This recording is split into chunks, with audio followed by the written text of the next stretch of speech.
Texas, December 1944. When the military convoy rolled through the dusty gates of the converted ranch that would serve as a prisoner of war facility, the women huddled in the back of the trucks expected the worst. Among them sat Hildegard Kruger, 26, a Bavarian farmer's daughter whose calloused hands told the story of years working the fields back home. Her blonde hair, now matted and dirty, hung limply around her sunken cheeks. She clutched a torn piece of fabric, all that remained of the dress she'd worn when captured months ago. Before we continue, subscribe and hit that notification bell. Here we retell the forgotten human stories of war. The December sun beat down mercilessly on the Texas plains, a stark contrast to the snow-covered fields Hildegard remembered from her homeland. The barracks stretched across the horizon like weathered wooden fingers, surrounded by simple wire fencing that seemed almost casual compared to the fortress-like structures she'd imagined. The smell of sage and mesquite filled the air, mixed with the scent of horses and leather that drifted from the nearby stables. As the truck came to a halt, Hildegard's heart pounded against her ribs. She'd heard the stories, whispered tales of American brutality, of prisoners worked to death in desert heat, of women stripped of their dignity and humanity. Her fellow prisoners, mostly nurses and auxiliary personnel captured during the retreat from France, shared the same hollow-eyed fear that had haunted them throughout their journey across the Atlantic. The truck's tailgate dropped with a metallic clang that seemed to echo across the vast emptiness of the Texas landscape. American soldiers approached, their boots crunching on the gravel, but something about their demeanor caught Hildegard off guard. There was no shouting, no rough handling. Instead, a sergeant with kind eyes and graying temples stepped forward. "Ladies," he said in broken German, his Texas drawl making the words sound almost musical. "Welcome to Camp Clearwater. I know y'all are scared, but I want you to know you're safe here." Hildegard exchanged glances with Martha, a 23-year-old medic from Hamburg who had become her closest companion during the nightmare of their capture and transport. Neither woman dared to believe what they were hearing. Safe? In an enemy prison camp? The word felt foreign on their minds, a concept that had been stolen from them long before they'd ever set foot on American soil. The sergeant continued, gesturing toward the barracks with a weathered hand that bore the calluses of a working man. "These here buildings will be your home for now. Each woman gets her own bunk, her own space. There's a mess hall for meals, a recreation area, and—" He paused, seeming to search for the right words in his limited German, "a place where you can be at peace." As they were led toward the barracks, Hildegard noticed something that made her stop in her tracks. In the distance, she could see women, American women, hanging laundry on lines that stretched between wooden posts. The sight of domestic normalcy in what she'd expected to be a place of punishment made her knees weak.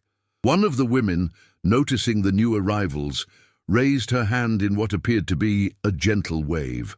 "That's my wife, Sally," the sergeant said, following Hildegard's gaze.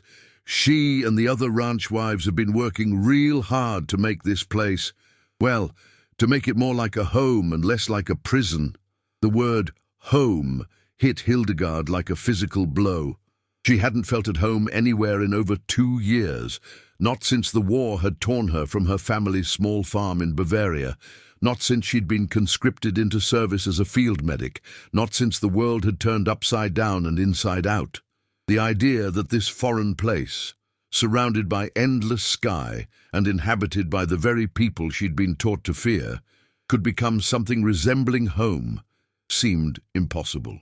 That first night, as Hildegard lay on a surprisingly comfortable cot in the women's barracks, she stared up at the ceiling and listened to the unfamiliar sounds of the Texas night. Coyotes howled in the distance, their voices carrying across the plains like ancient songs. The wind whispered through the wooden slats of the building, and somewhere nearby she could hear the soft lowing of cattle.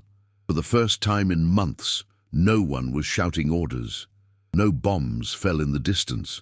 No one was dying in her arms, and she wasn't running for her life.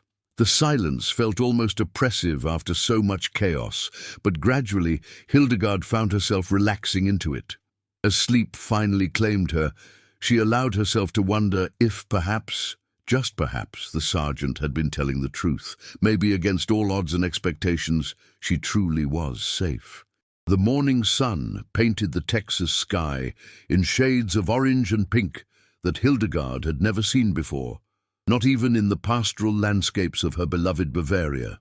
She woke to the sound of roosters crowing and the gentle murmur of women's voices speaking in English somewhere outside the barracks. For a moment, in that hazy space between sleep and wakefulness, she almost forgot where she was. The reality of her situation came flooding back as she sat up on her cot, looking around at the other women who were slowly stirring to life. Martha was already awake, sitting on the edge of her bed and staring out the small window with an expression of wonder and confusion. "Look at this," Martha whispered in German, holding up a small package that had been placed on the chair beside her bed. Someone left gifts. Hildegard looked down and saw an identical package on her own chair, a simple cloth bundle tied with a piece of ribbon that had seen better days but still held traces of its original blue color. With trembling fingers, she untied the knot and opened the fabric to reveal contents that made her gasp. Inside was a bar of soap that smelled like lavender, a small mirror with a silver back that had been polished to a shine, a comb made of bone, and most surprisingly, a small note written in careful German script. "Every woman deserves to feel beautiful. Welcome to Texas, Sally." The kindness of the gesture overwhelmed Hildegard so completely that tears began streaming down her cheeks before she could stop them. When was the last time anyone had thought about her need to feel beautiful? When was the last time someone had considered her a woman first and an enemy second? A knock at the barracks door interrupted her thoughts. Sergeant Johnson entered, accompanied by a woman who could only be the Sally mentioned in the note. She was perhaps 40 years old, with graying brown hair pulled back in a practical bun and wearing a simple dress that spoke of rural American life.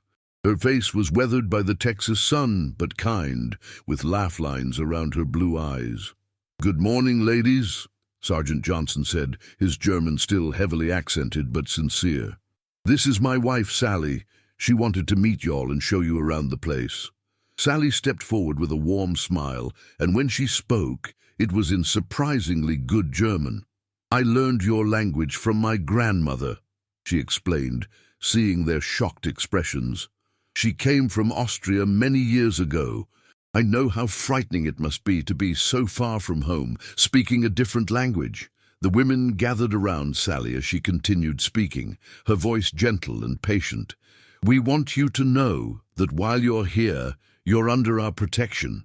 The men who run this place, they're good men, cowboys, ranchers, farmers. They understand what it means to work hard and to treat others with respect." Hildegard found herself drawn to this American woman whose kindness seemed so genuine. "Why?" she asked in halting English, the word feeling foreign on her tongue. "Why are you being so kind to us?" Sally's expression grew thoughtful. "Because you're women, far from home, scared and alone. Because some of us remember what it was like to be strangers in a new land. And because," she paused, seeming to search for the right words, "because the war will end someday. And when it does, we want to be able to look at ourselves in the mirror and know we acted with honor." After breakfast, a meal that consisted of eggs, bacon, fresh bread, and coffee that tasted better than anything Hildegard had eaten in months, Sally led the women on a tour of the facility. The camp was unlike anything they had imagined. Instead of guard towers and razor wire, there were simple wooden buildings painted white to reflect the Texas heat. Gardens grew between the structures, tended by other prisoners who looked healthy and well-fed. "The men's section is over there," Sally explained, pointing to a cluster of buildings on the other side of a small stream. "They work on the ranch, herding cattle, fixing fences, helping with the harvest. They get paid for their work, just like any other ranch hand. This revelation stunned the women into silence. Paid work in a prison camp. The concept seemed to defy everything they thought they knew about captivity and punishment. As they walked, Hildegard noticed other American women working alongside the prisoners, hanging laundry, tending gardens, preparing food. There was an easy camaraderie between captors and captives that felt surreal after everything she'd experienced. "How long have you been doing this?" Martha asked Sally in careful English. "About 6 months now," Sally replied. "When they first told us they were bringing women prisoners here, I'll admit, we didn't know what to expect. But when that first truck arrived, and I saw faces like yours, young women scared, far from home, well, I knew what we had to do." That afternoon, Hildegard found herself sitting in the shade of a cottonwood tree, writing her first letter home since her capture. Sally had provided paper and pencils, along with the promise that letters would be sent through the International Red Cross. For the first time in months, Hildegard had something hopeful to tell her family. "Dear Mama and Papa," she wrote, "I am safe. I know that must be hard to believe, but it's true. I am in America, in a place called Texas, and the people here, they are not what we expected. They treat us like human beings, like daughters. I am learning that perhaps there is still kindness in this world, even in the middle of war." Now tell us in the comments where you're watching from and what time of day this story found you. It's amazing to know how far these human memories travel. December crept across the Texas plains with an unexpected chill that reminded Hildegard of winter mornings back in Bavaria, though without the familiar bite of alpine cold she'd known all her life. 3 weeks had passed since her arrival at Camp Clearwater, and she had settled into a routine that still felt surreal. Morning exercises led by Martha, who had taken on the role of unofficial fitness instructor for the women. Work in the camp gardens, where she helped grow vegetables for the mess hall. And evening conversations with Sally, who was teaching her to speak better English in exchange for stories about German farm life. The approaching Christmas season hung over the camp like a bittersweet cloud. While the American staff had begun decorating with holly and pine branches, many of the German women felt the acute ache of homesickness more intensely than ever. This would be their second Christmas away from home, and for most, it felt like a milestone they'd never expected to reach. Hildegard had been trying not to think about the small traditions that made Christmas special in her family's farmhouse. Her mother's stolen bread, the candle-lit midnight service at the village church, the simple gifts they'd exchange, even in the lean years. Instead, she threw herself into helping Martha organize activities for the other women, anything to keep their minds occupied and their spirits from sinking too low. On the morning of December 20th, everything changed. Hildegard was in the garden, digging up the last of the winter carrots, when she heard the sound of horses approaching. This wasn't unusual. Cowboys frequently rode through the camp on various ranch business. But something about the rhythm of the hoofbeats made her look up from her work. What she saw took her breath away. A group of 6 cowboys was approaching, but they weren't alone. Behind them came a wagon loaded with packages wrapped in brown paper and tied with ribbon, and behind that, another wagon carrying what appeared to be bolts of colorful fabric. Leading the procession was Jim Crawford, the ranch foreman. A man in his 50s with silver hair and a mustache who had always treated the prisoners with courteous respect. "Ladies," Jim called out in his distinctive Texas drawl as he dismounted near the garden, "we've got ourselves a little Christmas surprise here." Word spread quickly through the women's barracks, and soon all 23 female prisoners had gathered near the garden, curiosity overcoming their usual caution around surprises. Hildegard noticed that Sally and several other ranch wives had appeared as well, their faces glowing with barely contained excitement. Jim Crawford cleared his throat and addressed the group in his careful German. "Now, I know Christmas is coming up, and I know y'all are missing your families something fierce. We can't bring your families to you, but," he gestured toward the wagons, "we figured we could bring a little bit of Christmas spirit your way." One of the younger cowboys, a man named Tommy who couldn't have been much older than Hildegard herself, stepped forward with obvious nervousness. "Ma'am," he said, addressing Hildegard directly in English, "my wife Emma, she's been working on something special for y'all." A woman Hildegard hadn't seen before stepped out from behind one of the wagons. She was young, perhaps 25, with auburn hair and freckles scattered across her nose. She carried herself with the easy confidence of someone who had grown up in this vast landscape, but her eyes held a gentleness that immediately put Hildegard at ease. "Hello," Emma said, in accented but clear German. "I've been learning your language so I could speak to you properly. My grandmother was German too, from a little town called Rothenburg." Hildegard's heart nearly stopped. "Rothenburg ob der Taube?" she asked in amazement. Emma nodded, her face lighting up. "Yes, you know it. My cousin lives there," Hildegard replied, switching to German. "Or lived there before the war. Maria Becker." "I don't know the name," Emma said. "But it's a small world, isn't it? Anyway, I wanted to tell you about these packages." She gestured toward the wagon, and several cowboys began unloading the mysterious bundles. "All the ranch wives have been working together for the past month. We made you all something special for Christmas." The first package was handed to Hildegard, and she felt its weight with surprise. Whatever was inside was substantial and soft. "Go on," Emma encouraged. "Open it." With trembling fingers, Hildegard untied the ribbon and folded back the brown paper. What she found inside made her gasp so loudly that several of the other women rushed over to see. It was a dress. Not just any dress, but a beautiful, carefully crafted garment made from soft blue cotton with tiny white flowers printed across the fabric. The workmanship was exquisite. French seams, delicate buttons carved from wood, and a fit that suggested someone had paid careful attention to her size and measurements. "How did you—" Hildegard began, but Emma interrupted her with a gentle smile. "Sally's been watching all of you, taking notes about your sizes. And I may have asked the laundry ladies to pay attention when they were mending your things." She paused, her voice growing softer. "We figured after everything you've been through, you deserved something pretty, something that was made just for you, with love." The word love hung in the air like a small miracle. Hildegard looked around and saw that the other women were opening their packages too, each revealing a dress as beautiful and carefully made as her own. Martha had received one in deep green wool that complemented her dark hair perfectly. Anna, the youngest of their group at 19, held up a yellow cotton dress with delicate embroidery around the collar that had obviously taken hours to complete. The sound that rose from the group was unlike anything Hildegard had heard since her capture.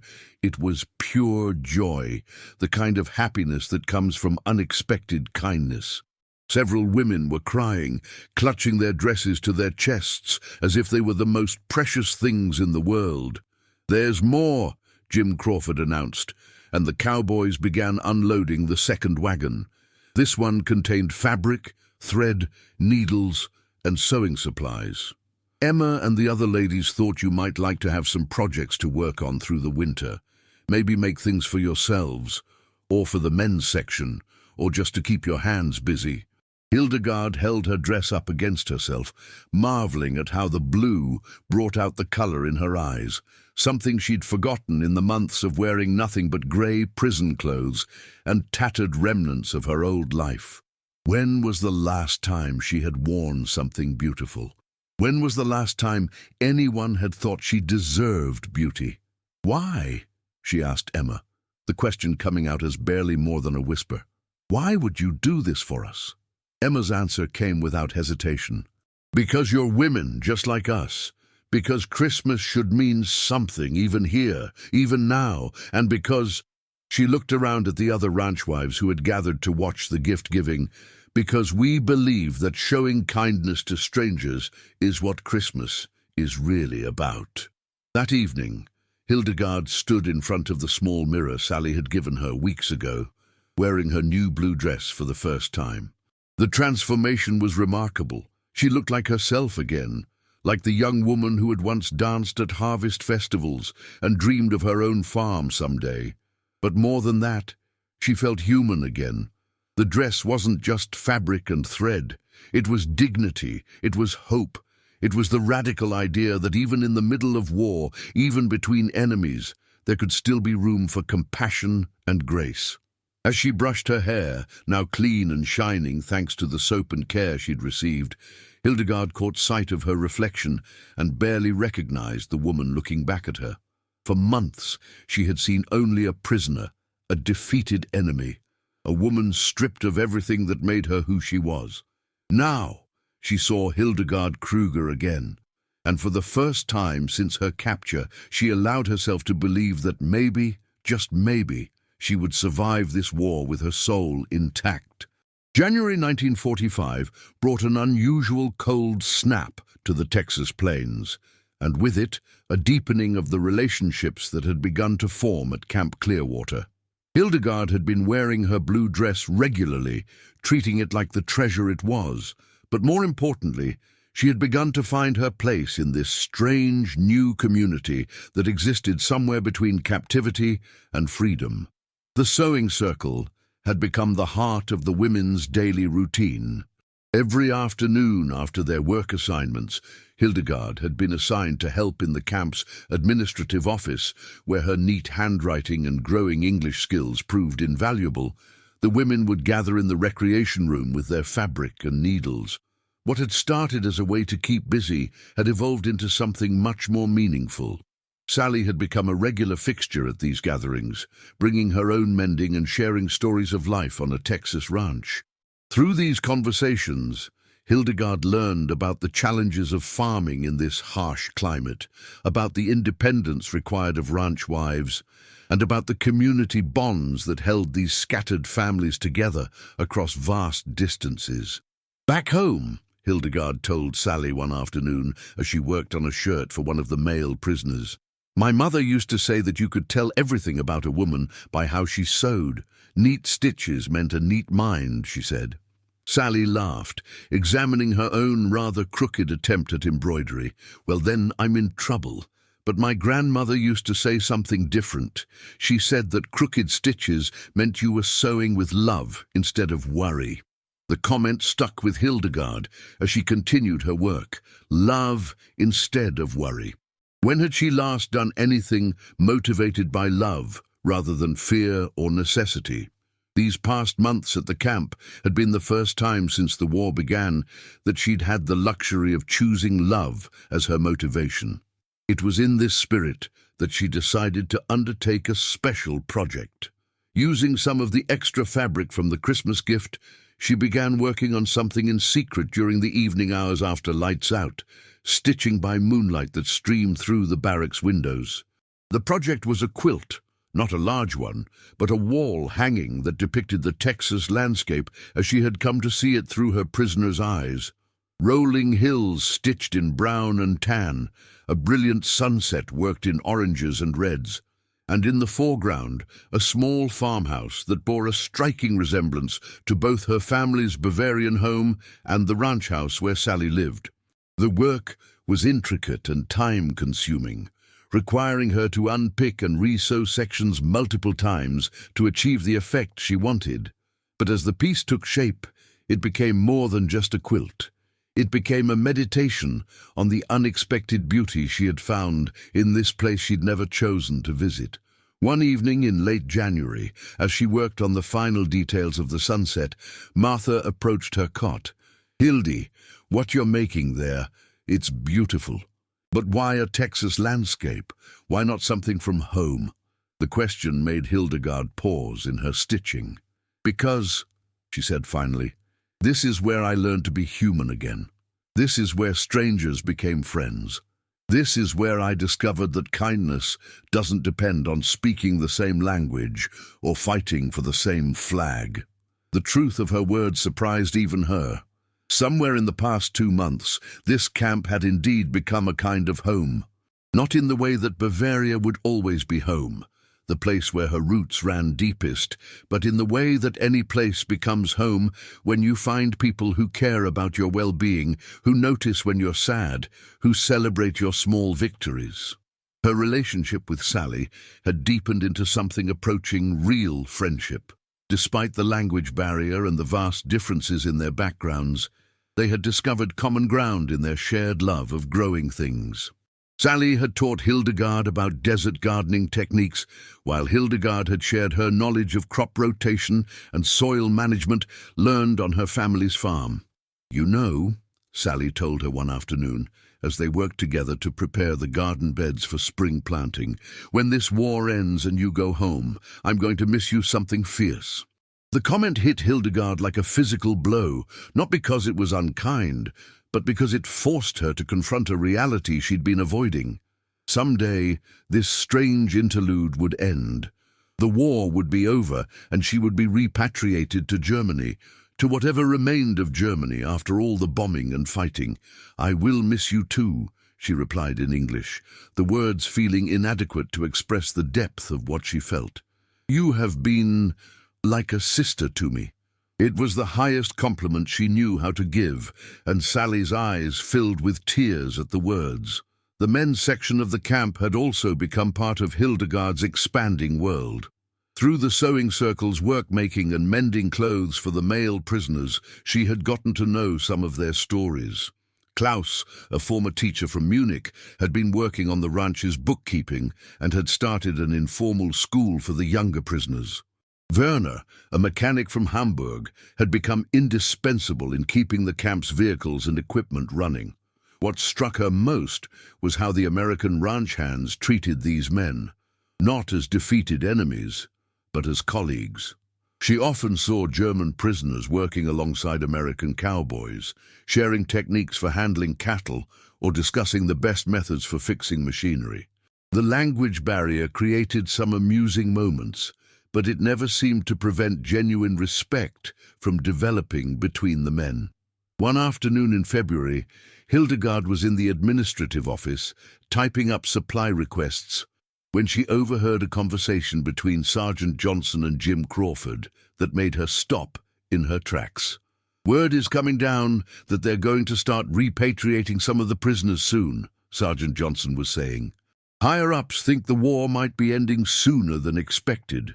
"Any idea which ones?" Crawford asked. "Probably the women first, since they weren't combat personnel. Might start as early as summer."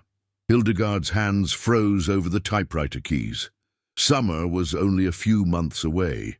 The thought of leaving this place, leaving Sally, leaving the strange peace she'd found here, filled her with an unexpected sense of loss. That evening, she showed her completed quilt to the other women in the sewing circle.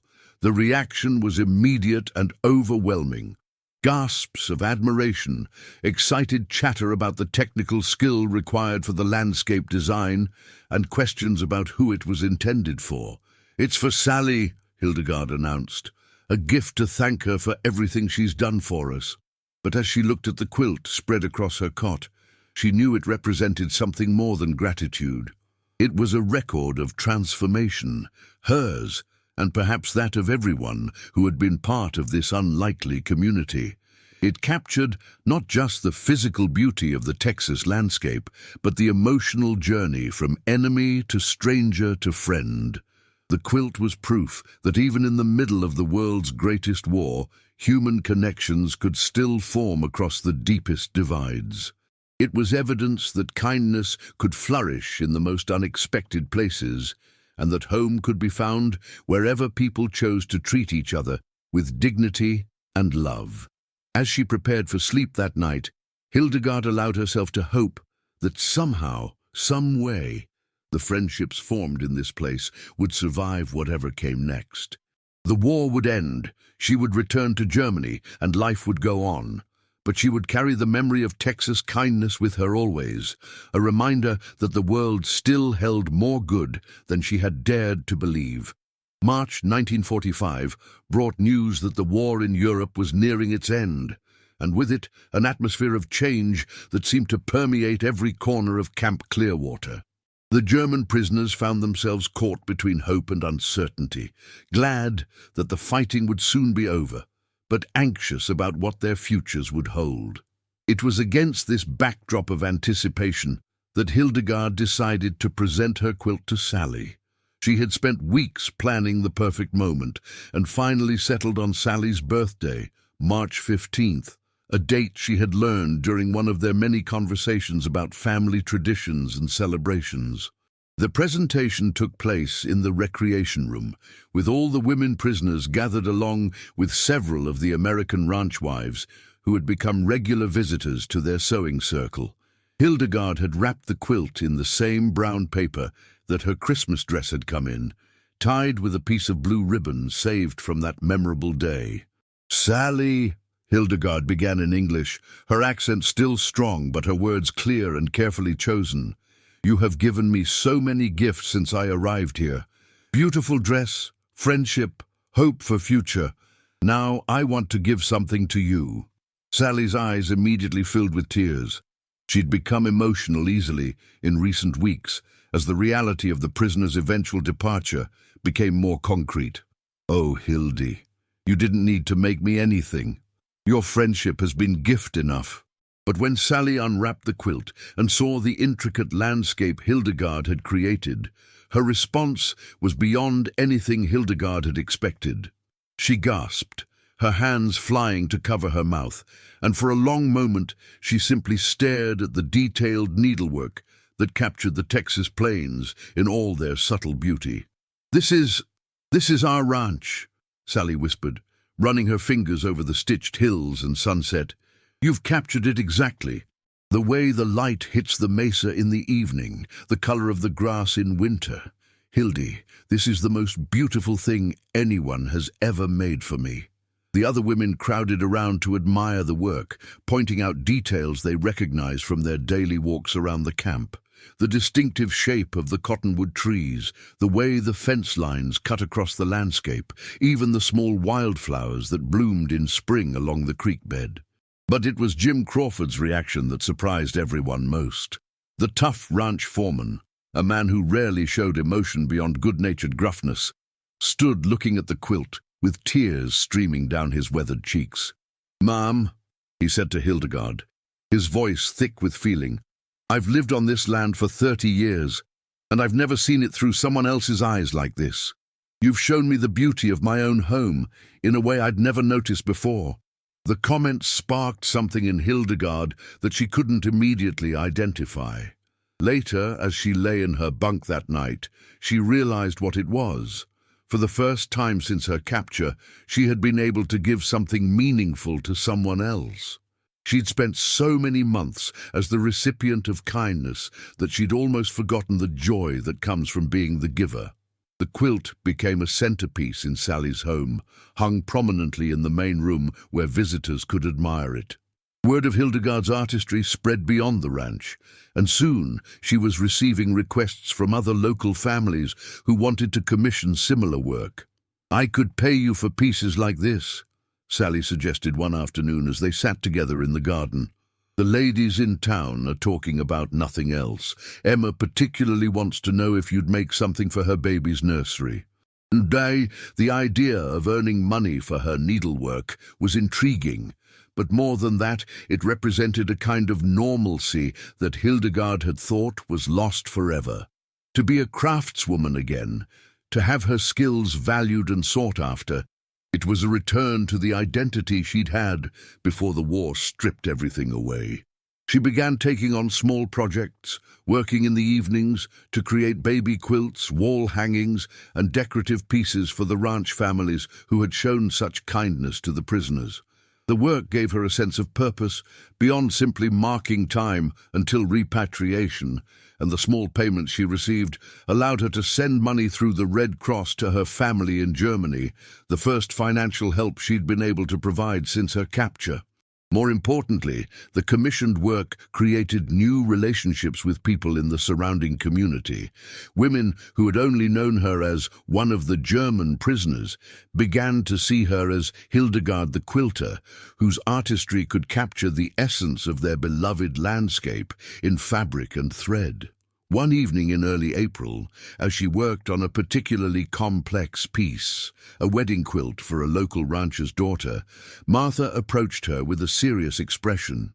"Hildy, I need to tell you something," she said quietly. "I overheard Sergeant Johnson talking to his wife today. The repatriation orders are coming soon. We might be leaving within the month." The news hit Hildegard like a physical blow, even though she'd been expecting it for weeks. A month.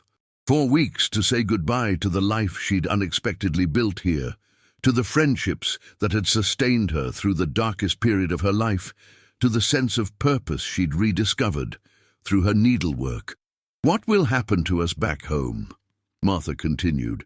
"Germany is destroyed, they say. Our families scattered or dead. What kind of life can we expect to return to?" It was a question that haunted all of them. The Germany they had left was gone, bombed into rubble, divided among the victorious Allies, populated by refugees and survivors. The farms and villages they remembered might no longer exist. The families they longed to see might be beyond finding. For Hildegard, the prospect was particularly painful because she had found something here that she feared losing forever. Not just the friendships and the safety, but the sense of being valued for her skills and creativity. In Germany, she would be returning as a former prisoner, a reminder of defeat and loss. Here, she was Hildegard the artist, whose work brought beauty into people's lives. That night, she wrote what she knew might be her last letter home. "Dear Mama and Papa, if God willing you are still alive to receive this, I want you to know that I am coming home soon. But I am not the same daughter who left. I have learned things here that I never expected to learn, about kindness between enemies, about friendship across differences, about finding family among strangers. I have made beautiful things with my hands again, and people have valued them. I hope when I return, I can bring some of this beauty with me, some of this hope that the world is not as cruel as we sometimes believe it to be." The letter was both a homecoming announcement and a farewell to the woman she had become in Texas. In a month, she would begin the journey back to whatever remained of her old life, but she would carry with her the memory of a blue dress given in love, of quilts that captured the beauty of an unexpected home, and of the revolutionary discovery that even in wartime, human kindness could prevail. The war might be ending, but the real victory, the triumph of compassion over cruelty, of understanding over hatred, would live on in the hearts of everyone who had been part of this remarkable community where former enemies had learned to call each other friends. If this story has moved you, leave a like. It helps Hildegard's story reach more people, and remember what war tried to erase, our shared humanity. Would you like me to continue with more chapters, or adjust anything about the tone or structure of this series?